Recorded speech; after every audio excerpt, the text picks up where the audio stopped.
Welcome to Injili Media.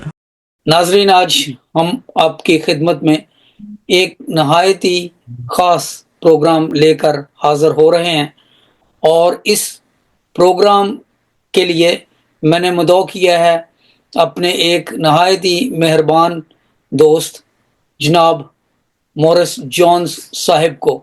اس سے پہلے کہ میں مورس جونز صاحب کو زحمت دوں کہ وہ ہمیں آج کے پروگرام میں گائیڈ کریں، میں ان کے بارے میں آپ کو چند باتیں بتانا چاہتا ہوں۔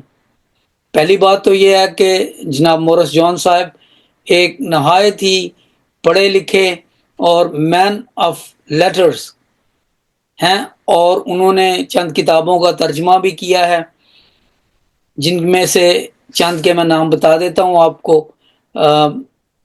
چیک ریپبلک کے مشہور ناول نگار فرینک کافکا کی مشہور کتاب نویلا میٹامورفسس کا ترجمہ انہوں نے کیا، جس کا نام کلب ماہیت رکھا گیا، اور یہ انجیلی بک سٹور سے میسر بھی ہے، دستیاب ہے۔ اس کے علاوہ انہوں نے ڈاکٹر پروڈنٹ انجیلی کی کتاب بیپٹائزڈ ان بلڈ اینڈ فائر کا دباچہ لکھا، کرسچن نیوز الرٹ میں وہ اکثر لکھتے رہتے ہیں۔ اس کے علاوہ انہوں نے فیوڈور دستویفسکی رشین آتھر کی کتاب notes from the underground کا بھی ترجمہ کیا، اور ہرمن ہیسی جرمن رائٹر کی کتاب روسڈیل کا ترجمہ بھی انہوں نے کیا۔ ان تمام مصروفیات کے ساتھ ساتھ وہ ایک سیاسی اور سماجی شخصیت بھی ہیں۔ پیشے کے لحاظ سے جناب مورس جون صاحب کونسلر ہیں، اور وہ پچھلے کئی سالوں سے پارلیمنٹ میں، یو کے کی پارلیمنٹ میں، آل پارٹیز گروپ میں، ریپریزنٹیٹیو گروپس جو پاکستان کے لیے ہے، پاکستان مائنورٹیز کے لیے APPG، اس کے سیکرٹری کے بھی فرائض انجام دے رہے ہیں۔ اور بھی بہت کچھ کہا جا سکتا ہے، لیکن وقت کو ملحوظ خاطر رکھتے ہوئے میں چاہتا ہوں کہ اب ہم جناب مورس جونز صاحب سے بات کریں۔ جی مورس صاحب، thank you very much for joining us on the show today. Welcome. Thank you, Dr. Saab. Thank you. Doctor Morris صاحب، آپ کو میں بہت دیر سے جانتا ہوں، اور آپ کی بہت زیادہ دلچسپیاں ہیں، جن میں سے مذہب اور مذہب کے متعلق جو واقعات ہوتے ہیں وہ بھی شامل ہیں۔ آپ نے مسیحیت اور اسلام پر بڑی گہری نظر رکھی ہے۔ تو آج کے اس پروگرام میں میں آپ سے یہ پوچھنا چاہتا ہوں کہ اسلام کے حوالے سے پیغمبر اسلام حضرت محمد کی زندگی سے ہم جانتے ہیں کہ قرآن مجید، احادیث اور سنت یہ معتبر وسائل سمجھے جاتے ہیں، سورسز سمجھے جاتے ہیں۔ کیا ان کے علاوہ کوئی اور بھی بنیادی ماخذ ہے، ابتدائی سورس ہے، یا کوئی دستاویز ہے جس کو توجہ اور توقیر کی اتنا ہی حق ہے جتنا کہ ان ماخذات کا جن کا میں نے ذکر کیا ہے؟ جی، یہ ہم سب جانتے ہیں کہ قرآن، حدیث اور سنہ یہ ایک ڈاکیومنٹس ہیں اسلام میں جن کو ہر شخص جانتا ہے، لیکن اس کے علاوہ کچھ اور بھی معاہدے ہیں، ٹریٹیز ہیں جو ان سے پیغمبر اسلام نے کی ہیں، خاص کر مسیحوں کے ساتھ اس زمانے میں۔ یہ اتنے نہیں جانے جاتے، لیکن یہ ایک ریٹن معاہدے ہیں، اور ان کا جو اسلامک ہسٹری کے شروع میں ان کا ذکر آتا ہے۔ یہ پیغمبر اسلام کی ان کی امت کے لیے ایک قانونی اور اخلاقی گائیڈنس کے ڈاکیومنٹس ہیں، اور کہا جاتا ہے کہ بہت سے ڈاکیومنٹس ہیں، لیکن 6 بڑے مشہور جو ان سے یہ معاہدے ہیں، ان کو ایک ڈاکٹر جان اینڈریو مورو، جو ان سے کہ ایک بہت بڑے پروفیسر ہیں امریکہ میں، انہوں نے بڑی جان فشانی سے کام کر کے کئی سالوں میں یہ دور دراز کے علاقوں میں جا کے ان کو اکٹھا کیا ہے اور ان 6 ڈاکیومنٹس کو ایک بک کی شکل میں انگلش میں لکھا ہے. یہ ڈاکیومنٹس بہت اخلاقی اور نظریاتی طور پر بہت اہم ہیں اور ان کو اسلامی دنیا میں بلکہ پوری دنیا میں جانا چاہیے. جی مورد صاحب، میں آپ سے یہ گزارش کرنا چاہتا ہوں کہ یہ معاہدے تو پیغمبر اسلام کی زندگی میں لکھے گئے، کیے گئے، لیکن ان کا اطلاق کہاں تک ہے؟ جی، ان کے جو یہ پوری دنیا کے آخر تک ہے، کیونکہ پیغمبر اسلام نے اس پر کوئی یہ لمٹ نہیں ڈالی کہ اس تاریخ تک ہے یا اس تاریخ تک ہے. تو یہ اس وقت سے لے کے قیامت تک یہ معاہدے موجود ہیں. جی، تو آپ ہمیں کائنڈلی بتائیے کہ یہ 6 معاہدے کون کون سے ہیں، ترتیب وار اگر آپ ہمیں بتا دیں کہ یہ 6 معاہدے تھے، جیسے آپ نے ابھی فرمایا کہ وہ بنیادی طور پر مسیحیوں کے ساتھ کیے گئے تھے یا کسی اور کے ساتھ بھی کیے گئے تھے، تو یہ کون سے 6 معاہدے ہیں؟ ہاں جی، یہ 6 معاہدے جو ان سے مسیحوں کے ساتھ کیے گئے ہیں، ان میں سے ایک تو بہت مشہور ہے جن سا یہ ایجپٹ میں ہے، اور وہ ایک مسیحی راہبوں کی ایک خانقاہ ہے جس میں یہ معاہدہ ابھی تک موجود ہے، اور اس پر کہا جاتا ہے کہ پیغمبر اسلام کے انگوٹھے کا نشان بھی موجود ہے. یہ تھا ایجپٹ کے کرسچنز کے ساتھ. اور اس کے علاوہ یہ معاہدے ہیں ایران کے مسیحیوں کے ساتھ، جو اس وقت ایرانی سلطنت تھی ان کے ساتھ، اور شام کے یعنی کہ سیریا کے مسیحیوں کے ساتھ.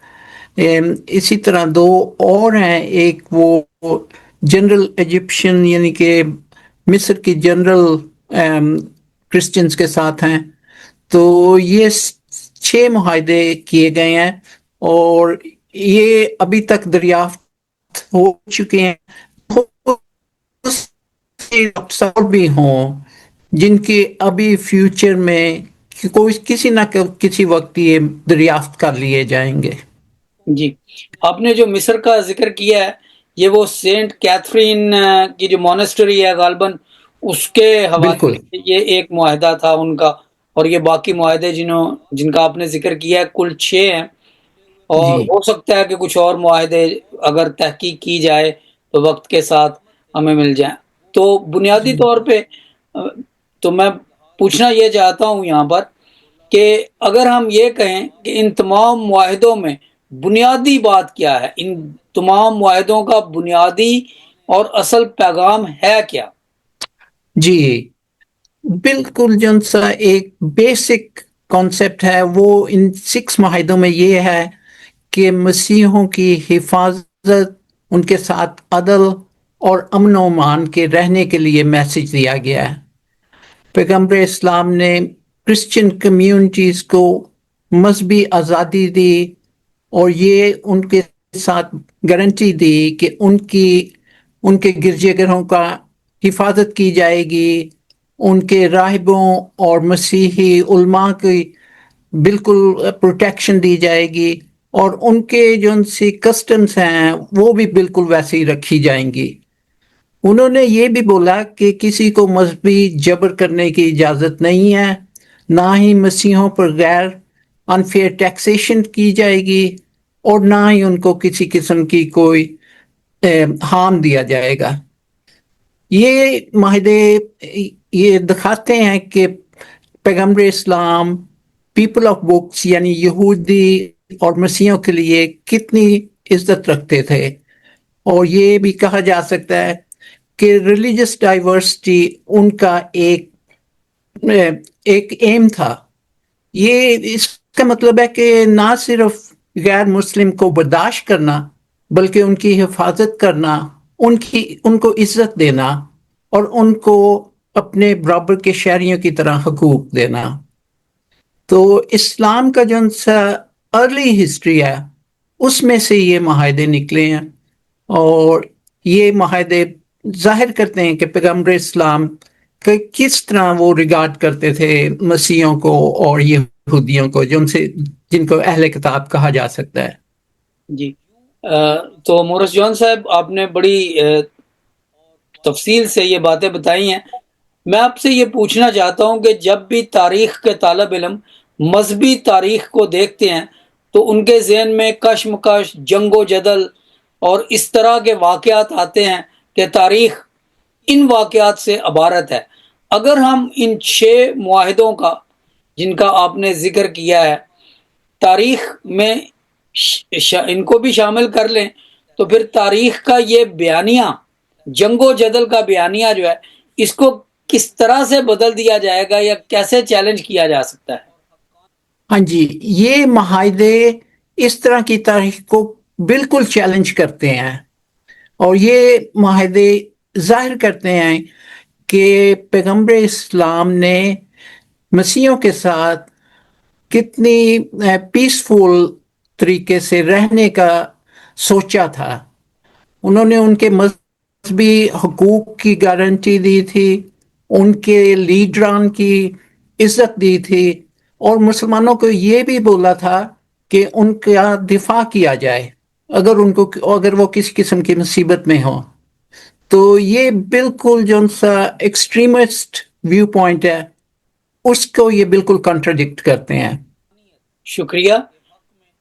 آپ ہمیں یہ بھی بتائیں کہ یہ کیوں ضروری ہے پھر کہ مسلمان ان معاہدوں کو نظر انداز نہ کریں، اور اگر انہیں وسیع تر پیمانے میں پھیلایا جائے اور ان معاہدوں کی تشہیر مسلمان حلقوں میں خصوصی طور پر اور تمام حلقوں میں عمومی طور پر کی جائے تو اس سے دنیا میں کیا فرق پڑ سکتا ہے؟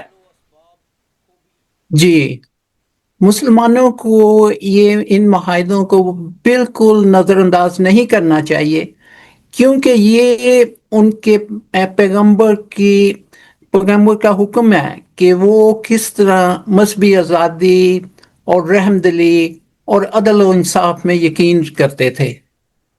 آپ یہ بھی نہیں کہہ سکتے کہ یہ مقتوں کی کوئی ہے. یہ بالکل اسلام کے فاؤنڈر نے یہ مسلمانوں کو حکم دیا تھا. اگر ان کو پروموٹ کیا جاتا ہے تو یہ جو ان سے اسلام کے بارے میں غلط انفارمیشن لوگوں کے دل میں ہوتی ہے، غیر مسلموں کے یا یورپینز، وہ بھی ختم ہو جائے گی. تو اس کے علاوہ جو ان سے غیر مسلم ریاستوں میں رہتے ہیں ان کو بھی مکمل آزادی اور تحفظ مل جائے گا. تو اس طرح ایک بہت اچھا پیسفل امیج بن جائے گا اسلام کا اور مسلمز کا، اور غیر مسلم لوگوں کو بھی حفاظت مل جائے گی. جی مورس جون صاحب، بہت شکریہ. آپ کے ان خیالات کا آپ نے فرما دیا ہے کہ اس سے مسلمانوں کا امیج، اسلام کا امیج بہتر ہوگا. اب آپ ذرا ہمیں یہ بتائیے کہ ان معاہدوں کی تشہیر سے یا ان معاہدوں کو عام کرنے سے انٹرفیتھ، جسے میں زیادہ بہتر سمجھتا ہوں کہ اگر ہم انٹر کمیونٹیز کہیں، انٹر کمیونٹیز ریلیشن شپ میں کیا فرق پڑ سکتا ہے یا کیا مثبت تبدیلی آ سکتی ہے؟ جی، ان معاہدوں کے ذریعے جو ان سے انٹرفیتھ ہارمنی ہے اس میں ضرور بہتری ہوگی.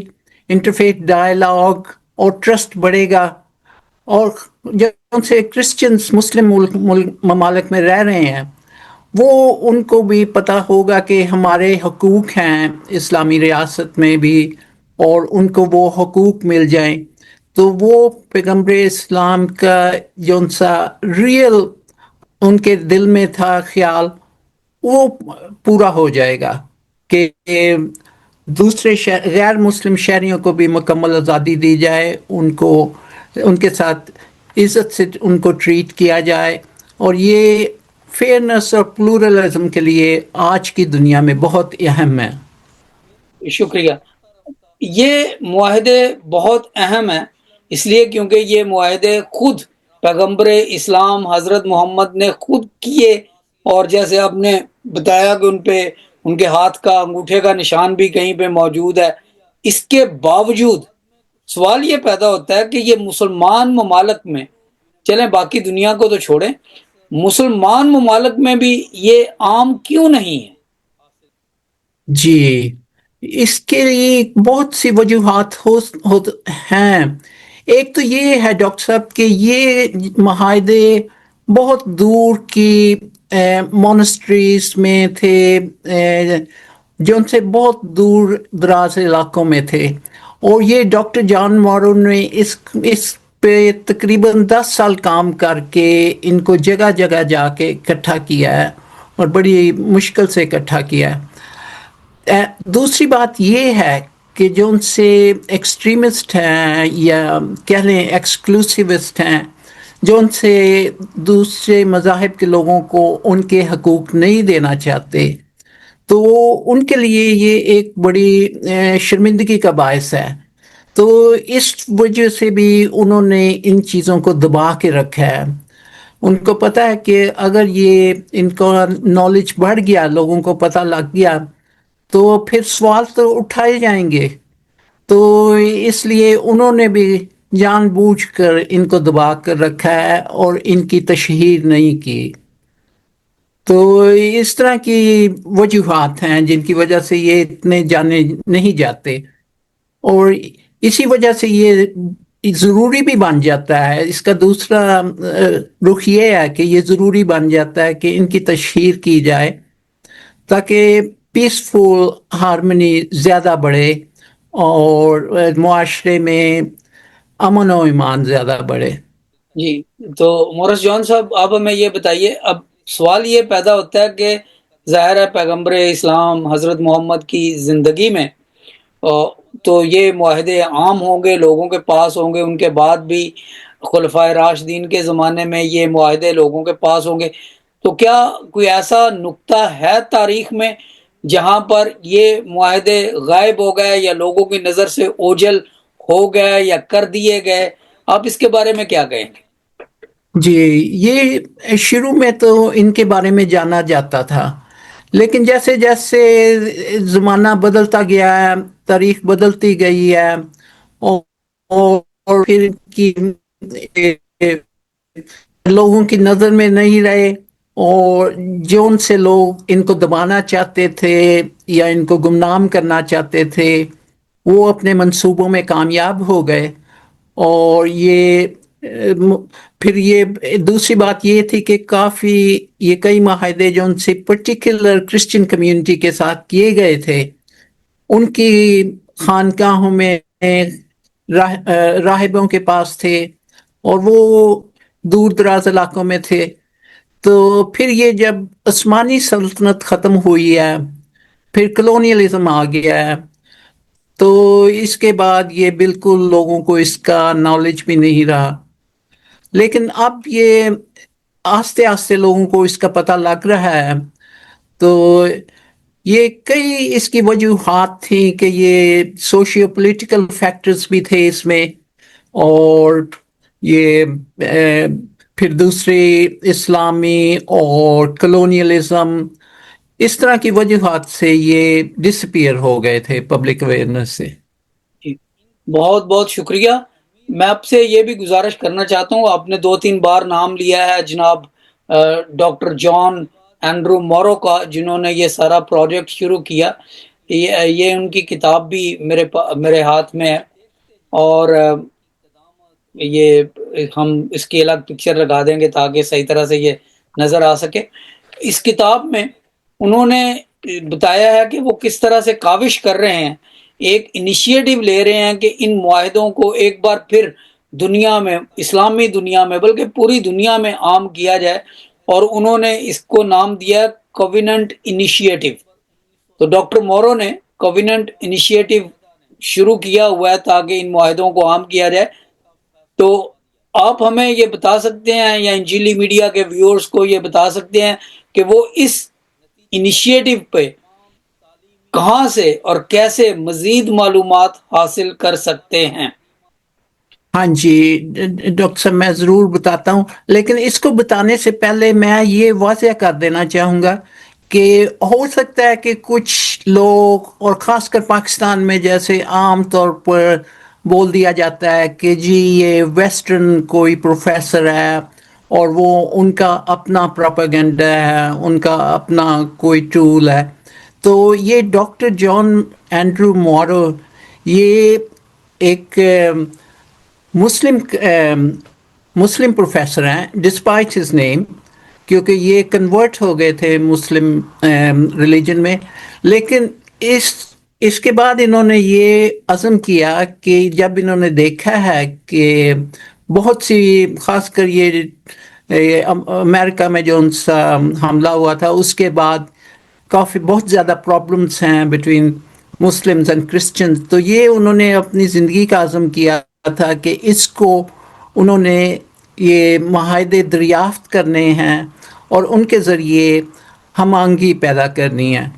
تو ان کو کوئی یہ نہیں کہہ سکتا کہ یہ ویسٹرنس ہیں یا کرسچن ہیں.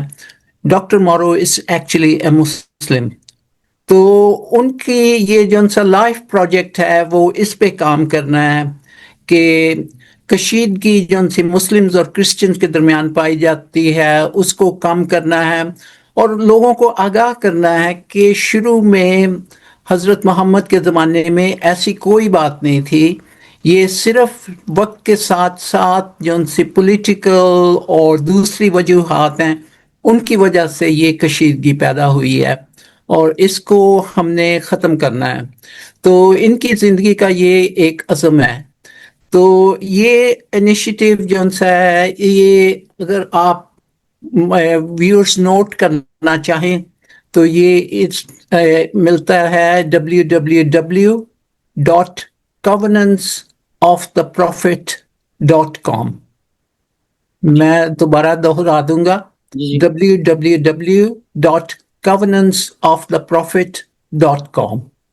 جی بہت بہت شکریہ. اور جیسے میں گزارش کر رہا تھا کہ اس چھوٹی سی کتاب میں یہ کویننٹس آف دا پروفٹ میرے ہاتھ میں، تو اس میں بہت سے لوگوں کے دستخط موجود ہیں، بلکہ یہ ہے کہ صفحہ نمبر 67 سے لے کر صفحہ نمبر 69 تک یہ سارے دستخط ہیں ان لوگوں کے جنہوں نے اس کویننٹ انیشیٹو کو جوائن کیا ہے، اسے سپورٹ کر رہے ہیں. اور پھر ان اداروں کے نام ہیں جہاں سے وہ ہیں، یونیورسٹیوں کے نام ہیں اور مختلف بین الاقوامی اداروں کے نام ہیں. اور جن یونیورسٹیوں اور اداروں کے نام یہاں پر ہیں ان کا تعلق یورپ سے، انگلستان سے، اٹلی سے، جاپان سے، امریکہ سے، ہر جگہ سے ہے. لیکن مجھے حیرت ہوئی کہ اس میں کسی بھی ادارے کا نام نہیں جو پاکستان میں موجود ہو. اور مجھے اس لیے لگتا ہے کہ جیسے پاکستان کے کسی شخص نے اس کو سپورٹ نہیں کیا. اب یہ جو کتاب میرے ہاتھ میں ہے یہ 2015 کی چھپی ہوئی ہے، 10 سال پرانی ہے. ہو سکتا ہے اب اس میں کچھ پاکستانی بھی شامل ہو گئے ہوں، لیکن اگر ہم اس کتاب پر جائیں تو آپ مجھے بتائیں کہ پاکستانی یونیورسٹیوں یا اداروں نے اس کویننٹ انیشیٹو کو سپورٹ کیوں نہیں کیا؟ آخر اس کی بھی تو کوئی وجہ ہوگی. جی ڈاکٹر صاحب، یہ آپ کا ایک بڑا امپورٹنٹ مشاہدہ ہے. یہ بدقسمتی سے پاکستان میں اس طرح کی چیزوں کو اہمیت نہیں دی جاتی. یہ ہو سکتا ہے کہ اداروں کی طرف سے ان کو پتہ ہی نہ ہو، کیونکہ وہ یا پھر کوئی کسی وجہ سے جھجکتے ہیں. لیکن یہ ایک بہت ضروری ہے کہ پاکستان کے خاص کر یونیورسٹیز کو اور اسکالرس کو اس کے بارے میں تحقیق کرنی چاہیے اور ان معاہدوں کے ساتھ لنک کرنا چاہیے. اگر ضروری ہو تو ریسرچ بھی کریں. لیکن یہ ایک بدقسمتی ہے پاکستان میں کہ اس طرح کی کاوشوں کو نظر انداز کر دیا جاتا ہے. تو ضرورت ہے کہ اور زیادہ اسکالرز، لیڈرز اور ادارے بھی پاکستان میں جو سا یہ ایک گلوبل انیشیٹو ہے اس میں شامل ہوں اور پاکستان کا نام بھی اس میں آئے. بہت بہت شکریہ مورس جان صاحب، آپ نے بڑا قیمتی وقت ہمیں دیا اس پروگرام کے لیے. ہمارا وقت تقریباً ختم ہو رہا ہے. میں جانے سے پہلے آپ سے گزارش یہ کروں گا کہ آپ اس پروگرام کے توسط سے ہمارے ناظرین کو، چاہے وہ غیر مسلم ہوں یا مسلم ہوں، کیا پیغام دینا چاہتے ہیں. اس تمام جو ڈسکشن کی گئی ہے، حضرت محمد پروفٹ آف اسلام، انہوں نے خود اپنے ہاتھوں سے یا اپنے وقت میں جو معاہدے مسیحیوں کے ساتھ کیے، جو موجود ہیں، جن کی دستاویزات یہ کویننٹ انیشیٹو میں ہیں، تو اس کا کنکلوڈنگ میسج آپ کیا دینا چاہیں گے ہمارے ویورز کو؟ جی ڈاکٹر صاحب، اس کا اگر ایک خلاصہ کیا جائے ان سارے معاہدوں کا، تو وہ کہا جا سکتا ہے کہ پیغمبر اسلام نے ایک امن، عزت اور غیر مسلم کے مذہبی حقوق کی آزادی کے لیے یہ سارے معاہدے کیے تھے. اور یہ اسلام کے لیے کوئی اجنبی نہیں ہے، یہ ان کے فاؤنڈر کے آئیڈیا تھا اور ان کی سوچ تھی. یہ کوئی نہ صرف ہسٹوریکل ڈاکیومنٹس ہیں، بلکہ یہ ایک نقشہ ہے جو بتاتے ہیں کہ مسلم اور کرسچن کس طرح اکٹھے رہ سکتے ہیں، اور یہ پوری دنیا کے لیے ایک نقشہ بناتے ہیں کہ اس طرح ہم کرسچنز اور مسلم سب اکٹھے رہ سکتے ہیں. بہت بہت شکریہ آپ کے وقت کے لیے، آپ کی گفتگو کے لیے. آپ نے اس پروجیکٹ پہ بہت محنت کی ہوئی ہے، لکھا بھی ہے، ٹی وی پہ پروگرامز میں دیے ہیں، اور میں انجیلی میڈیا کی طرف سے آپ کا بہت بہت شکر گزار ہوں کہ آپ نے آج ہمارے ویورز کو ان تمام باتوں سے آگاہ کیا. جناب کاؤنسلر مورس جان صاحب، آپ کا بہت بہت شکریہ. میں God bless you. Thank you. جی، آپ کا بھی بہت شکریہ. آپ نے مجھے یہ موقع دیا کہ میں آپ کے توسط سے لوگوں کو اس پروجیکٹ کے بارے میں آگاہی کر سکوں اور ان کو اس کے بارے میں بتا سکوں. بڑی مہربانی آپ کی. Thanks for watching.